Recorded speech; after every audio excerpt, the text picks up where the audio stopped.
은혜와 사랑이 넘치시는 한 주간 되시길 바랍니다.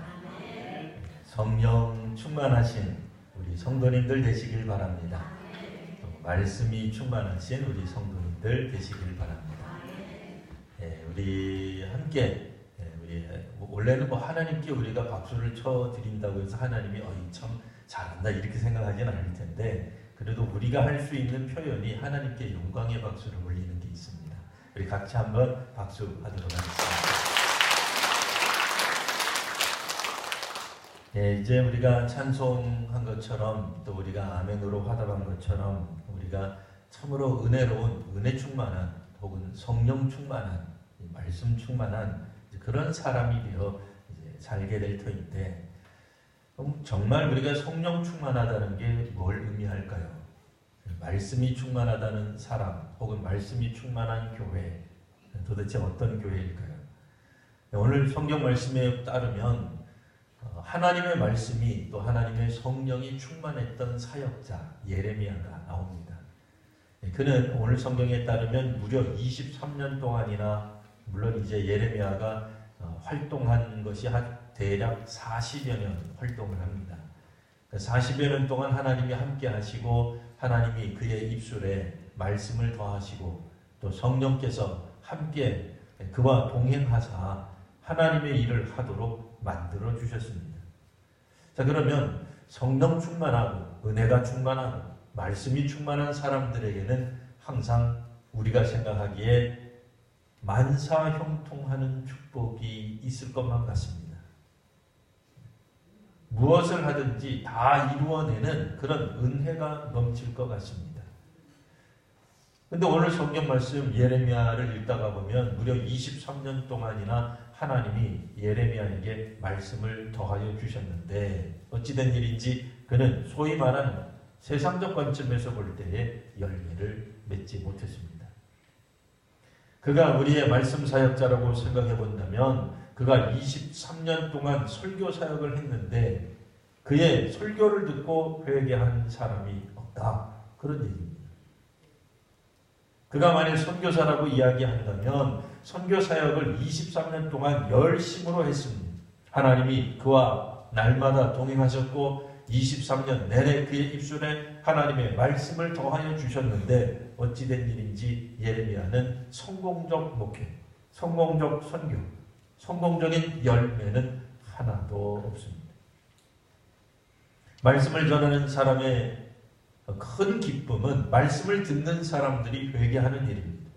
말씀을 듣는 사람들이 복을 받는 일입니다.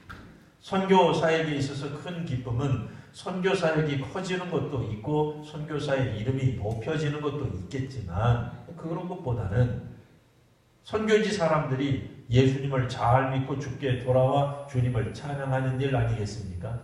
근데 23년 동안이나 사역을 했는데 어찌된 일인지 아무도, 대부분의 사람들이 예레미야에게 동의하거나 동조하지 않았습니다. 오늘 말씀 3절 보시면 유다와 마론의 아들, 아몬의 아들 요시야 왕 10세째부터 오늘까지 23년 동안 여호와의 말씀이 내게 임하기로. 예레미야는 가짜 선지자가 아니었어요. 그저 자기가 꿈꾼 것을 꿈 이야기나 하는 선지자가 아니었습니다. 자기가 원하는 대로 사역을 전개해 나간 사람이 결코 아닙니다. 1.1핵이라도 하나님의 말씀을 전하지 않음이 없었습니다. 문자 그대로 순도 100% 하나님 말씀을 전한 겁니다. 자기 말은 하나도 속지 아니하고 자기 경험담 이야기하지도 않았고 자기의 흥망성쇠나 성공 여부를 혹은 자기의 간증도 넣지 않고 오로지 하나님의 말씀만 전했습니다. 그럼 역사가 나타나야 되잖아요. 은혜가 충만한 겁니다. 말씀이 충만한 것인데 성령 충만한 사역자인데 그에게 하나님은 놀라운게도 성공이라고 하는 것, 성장이라고 하는 것을 경험하지 못하게 만드셨습니다. 우리가 생각할 때는 하나님 기도 세게 하고 준비기도 많이 하고 또 하나님 앞에 성령을 충만히 받으면 나아가서 전도할 때 이 동네 모든 사람들이 성령 앞에 거꾸러지고 회개하고 하나님께 돌아올 것이라고 기대하지만 안 일어나는 경우도 있다. 도대체 예레미야가 잘못한 것일까요? 도대체 무슨 일이 일어난 것일까요? 예레미야는 오늘 본문에 따르면 그다지 낙행을 저질렀다든지 나쁜 짓을 했다는 기록이 없습니다. 물론 그렇다고 해서 우리가 성경적인 관점에서 보면 사람이 완벽하다 그런 생각 안 합니다.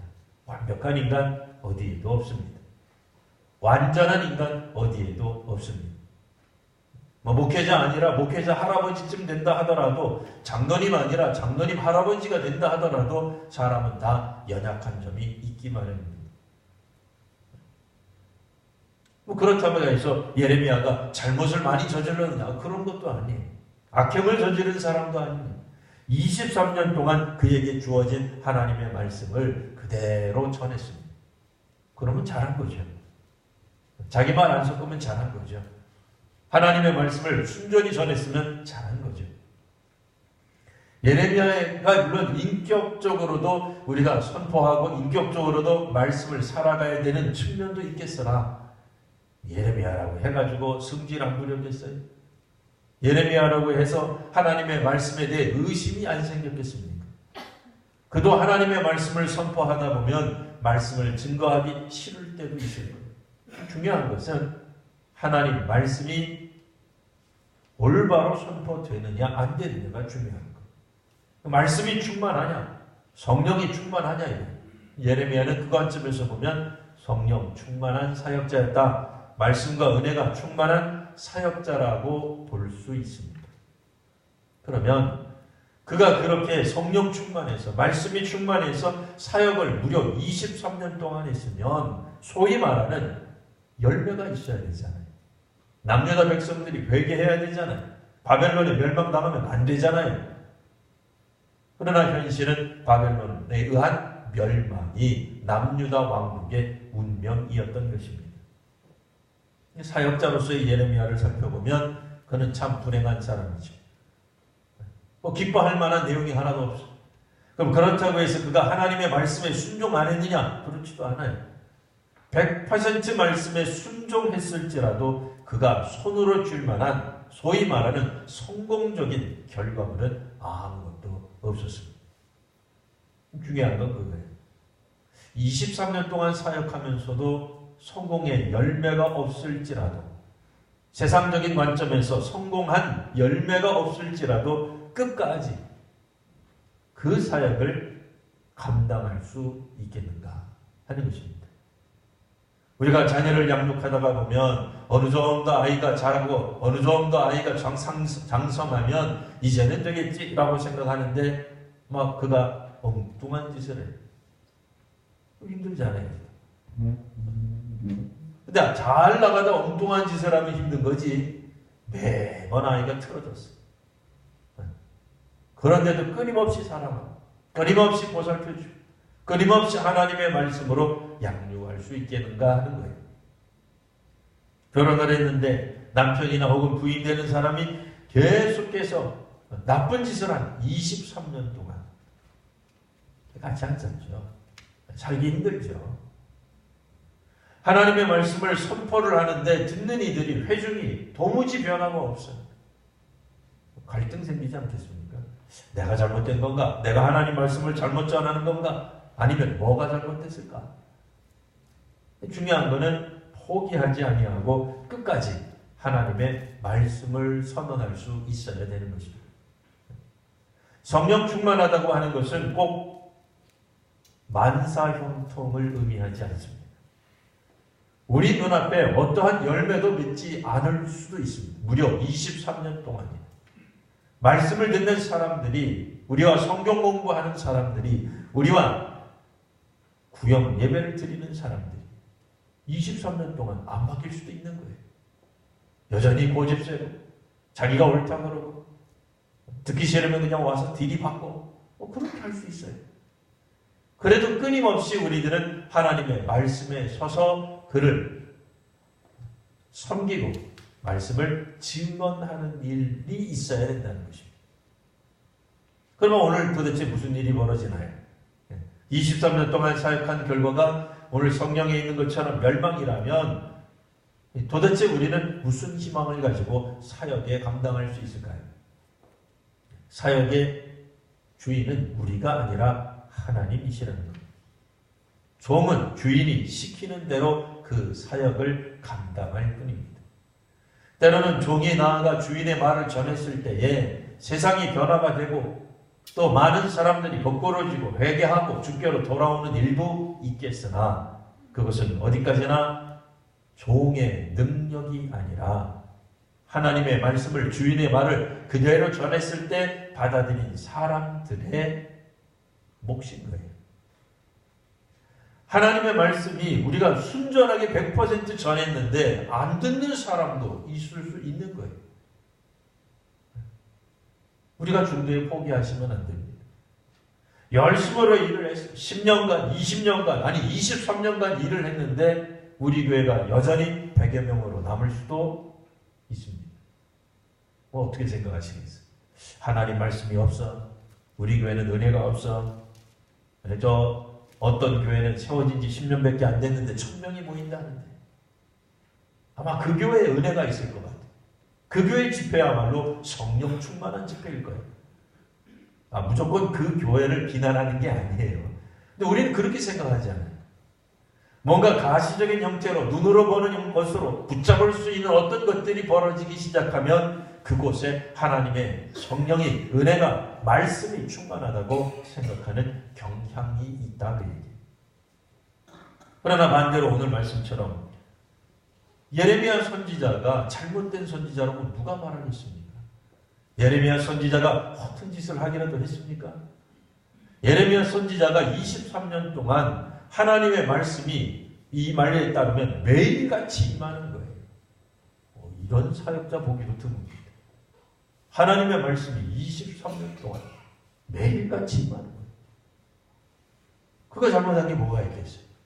근데 그 주변에 사람이 없어요. 사람이 몰려들지 않아요. 사람들이 듣기 싫어하는 메시지를 전하기 때문에 그렇습니다. 하나님이 말씀하시기를 이제 이 백성들, 나의 백성들이 말 듣지 않으면, 하나님의 말씀을 듣지 않으면 바벨론에 느부갓네살을 보내시겠다. 근데 오늘 성경 읽으시면서 이미 눈썰미 있으신 분들은 파악하셨겠지만 바벨론의 왕 느부갓네살을 뭐라고 표현하냐면 오늘 말씀에는 나의 종이라고 표현해요. 9절 보시면 보라 내가 북쪽 모든 종족과 내 종 바벨론의 왕 느부갓네살을 불러다가. 느부갓네살을 하나님의 종이라고 부르는 거예요. 보통 구약에서 하나님의 종이라고 하는 사람들은 왕이든지 선지자든지 혹은 하나님의 백성들, 유대인들, 히브리인 중에서 특별히 부름받은 사람이든지 모세라든지 그런 사람들이 종이라고 썼어요. 하나님의 종이 되는 거예요. 하나님의 일꾼이요 하나님의 도구가 되는 겁니다. 하나님이 직접 역사하실 수도 있으나 하나님이 그리하지 아니하시고 어떤 부분들은, 어떤 것들은 꼭 사람을 통해서 역사하셨어요. 그때 그 도구가 된 사람을 우리는 종이다 이렇게 부릅니다. 하나님이 주인이시오 그의 사역자는 종입니다. 그러니까 지금껏 하나님은 예레미야뿐 아니라 그의 종 여러 선지자들을 유다 땅에 보내셨어요. 23년 동안 사람들이 듣지 않았어요. 안 듣고 심지어는 귀를 닫아버렸어요.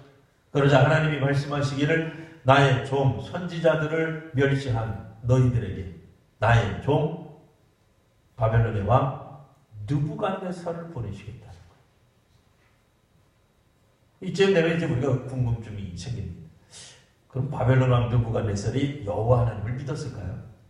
아니면 바벨론 왕 느부갓네살에게 꿈에 하나님이 나타나서 너는 이제부터 나의 종이 될 것이다. 남유다를 가서 쳐라. 이런 말을 들었을까요? 그런 거 다 아닙니다. 바벨론 왕 느부갓네살은 철저하게 바벨론 신을 섬긴 우상 숭배자였습니다. 유대인들 입장에서 보면 느부갓네살은 어디까지나 우상 숭배자예요. 그는 하나님을 섬긴 적이 없습니다. 그러니 하나님의 종이 될 턱도 없을 텐데 어찌된 일인지 하나님이 그를 나의 종이라고 명명하셨어요. 하나님은 이스라엘의 하나님뿐 아니라 온 인류의 하나님이 되십니다.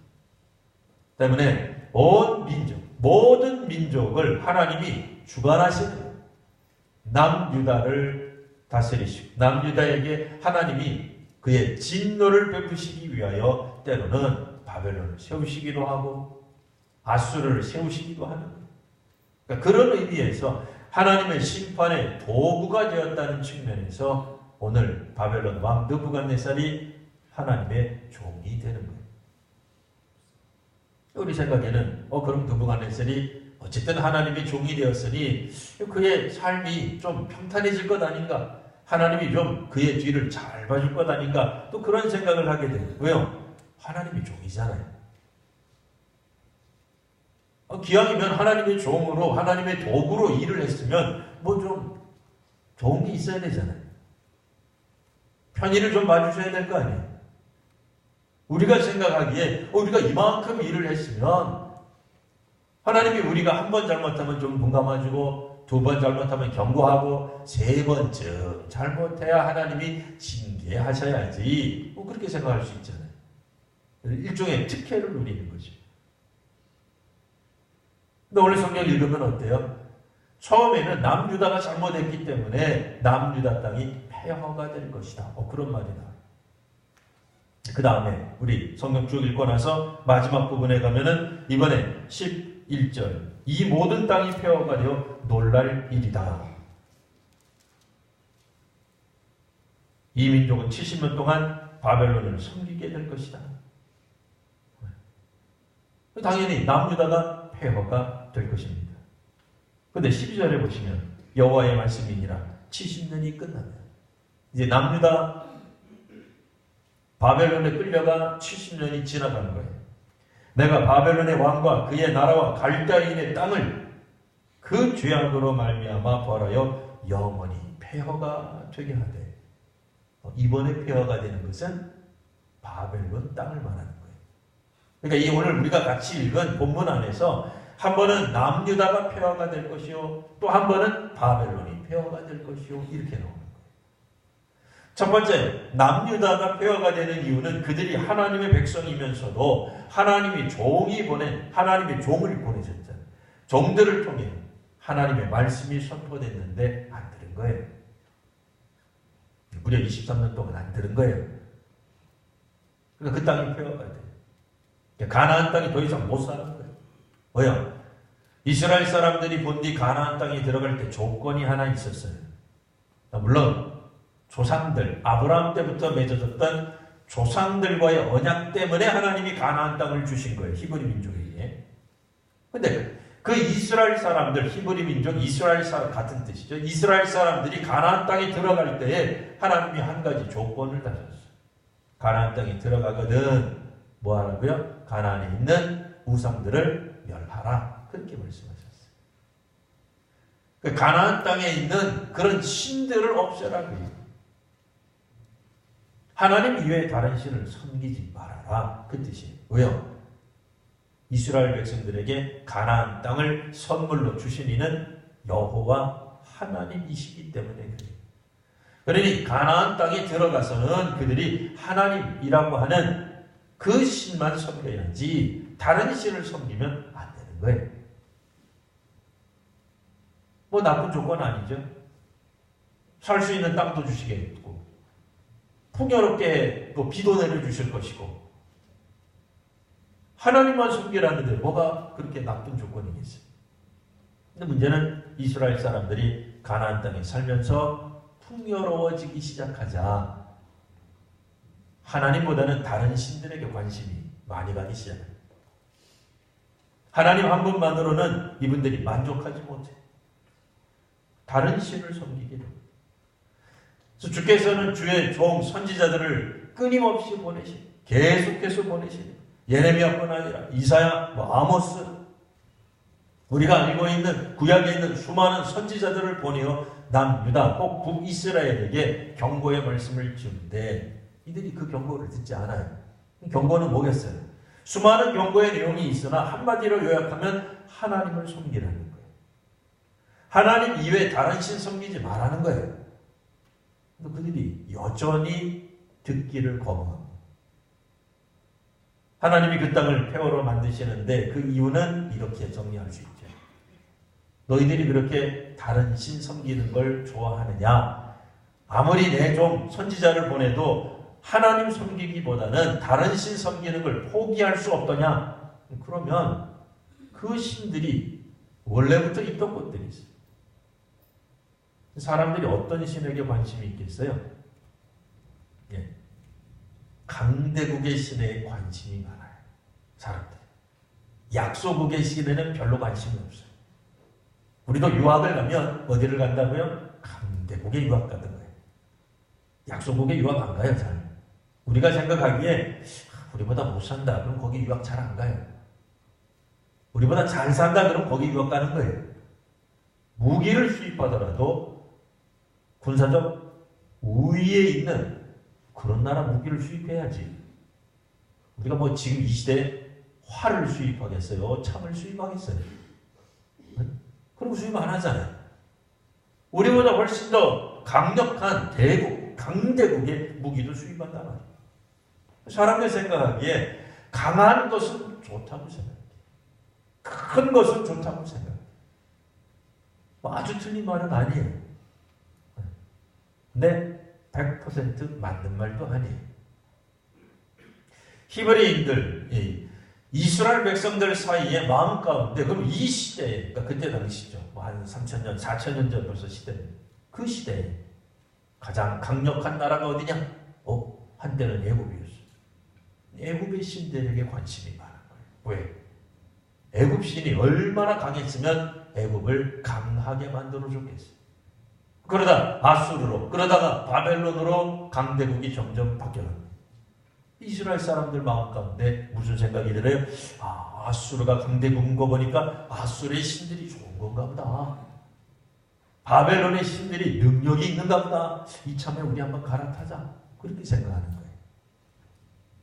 우리 이스라엘보다 훨씬 더 큰 나라, 훨씬 더 강력한 나라에 신을 섬겨보자 라는 마음이 들기 시작하는 거예요. 주께서 그들에게 말씀하시는 거죠. 이스라엘 백성들에게 말씀하시는 것. 그 신 섬기는 게 그렇게 좋으면 아예 거기에 가라고요.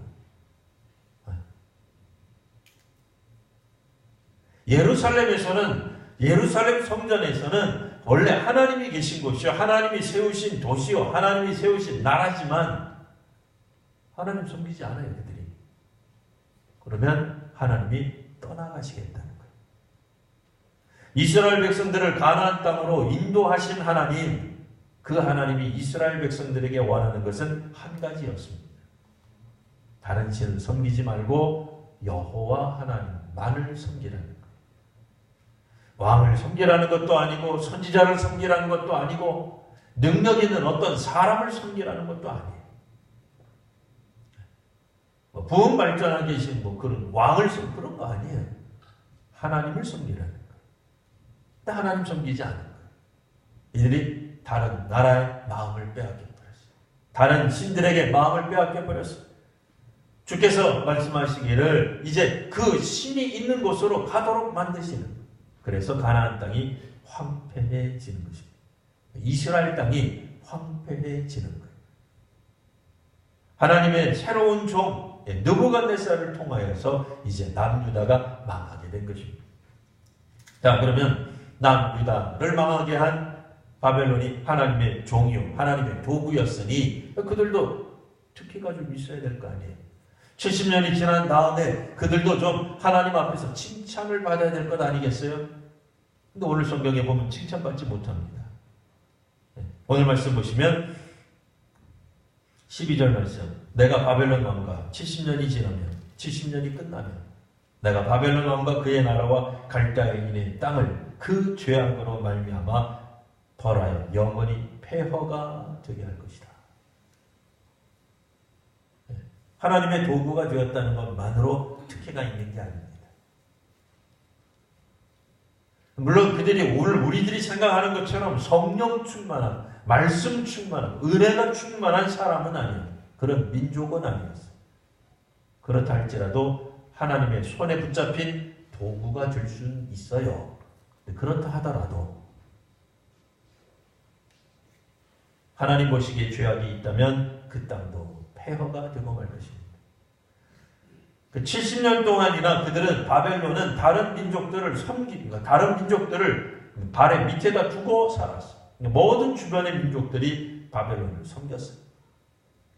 그러나 그들의 죄악을 해결하지 못하였을 때 물론 이 나라는 하나님 보시는 또 다른 관점이 있을 거예요. 왜냐면 여기서는 선지자가 활동한 것도 아니요, 예루살렘 성전이 있는 것도 아니요, 하나님을 아는 백성들도 아니니 우리가 알고 있는 그와 같은 기준은 아니겠으나 하나님의 기준으로 보실 때 바벨론 사람들은 잘못한 거예요. 악을 저질렀어요. 그들도 폐허가 될 것이다 라는 말이 되는 겁니다. 자, 14절 마지막 절 쭉 보시면 나는 그들의 행위와 그들의 손이 행한 대로 갚으리라. 바벨론이 여러 민족들을 이기고 승리하고 당시에 강대국이 된 것은 사실이지만 그들이 악행을 저질러요. 압제를 합니다. 많은 사람들을 퍽하게 다루게 됩니다. 하나님이 이와 같은 죄를 내버려 두지 아니하십니다. 전쟁포로를 아주 심하게 다뤘다라고도 볼 수 있습니다. 오늘 우리가 하나님의 말씀을 다시 한번 살펴봅니다. 말씀을 요약해보면 예레미야는 분명히 성령이 충만한 사역자였어요. 말씀이 충만한 사역자였어요. 은혜가 충만한 사역자였어요. 그럼 그가 성공적 사역을 했느냐? 그거는 아니에요. 세상적 관점에서 보면 그는 실패한 사역자에 불과합니다. 왜요? 남유다가 멸망하는 것을 막지 못했기 때문입니다. 그러면 그가 하나님의 말씀을 순종하지 않은 걸까요? 순종했어요. 언제까지? 끝까지. 하나님은 예레미야를 통해 예레미야의 잘못을 지적하고 계시지 않습니다. 오히려 하나님의 말씀을 23년 동안이나 끊임없이 듣고 있었던 남유다 사람들의 죄악을 들춰내십니다. 그들은 23년 동안이나 오랜 세월 동안이나 하나님의 말씀을 들었지만 말씀에 순종하지 않았던 것입니다. 결국 그들은 그들의 몫을 감당하게 되었던 것입니다. 한때 하나님의 백성이요, 하나님의 말씀을 가진 자요, 또 약속의 백성이었다고 자부심을 가졌던 남유다 사람들도 계속되는 불순종으로 말미암아 결국엔 멸망당하는 역사를 보게 되는 것입니다. 그들은 그들의 잘못으로 망하였다 할지라도 다시 한번 우리가 새겨볼 말, 혹 성도 여러분, 우리가 성령 충만하시고 말씀 충만하시고 은혜가 충만하신다, 우리의 삶이 평탄할까요? 꼭 그렇지만은 않습니다. 우리가 아무리 성령 충만해도 우리의 삶이 평탄하지 않을 수 있습니다. 그럼에도 끊임없이 하나님의 말씀에 의지하며 살아가는 예레미야와 같은 선지자가 될 필요가 있습니다. 하나님의 말씀이, 또 하나님의 성령이, 하나님의 은혜가 우리 성도님들에게 언제나 넘치시기를 기원합니다. 기도하겠습니다. 거룩하신 주님, 하나님의 말씀대로 살아갔던 예레미야를 다시 한번 기억합니다. 주님, 말씀 따라 살아가게 하옵소서. 성령 충만한 삶을 살게 하여 주시옵소서.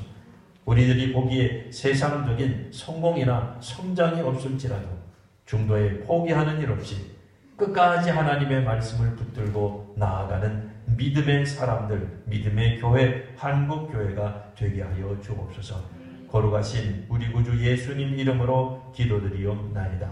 아멘.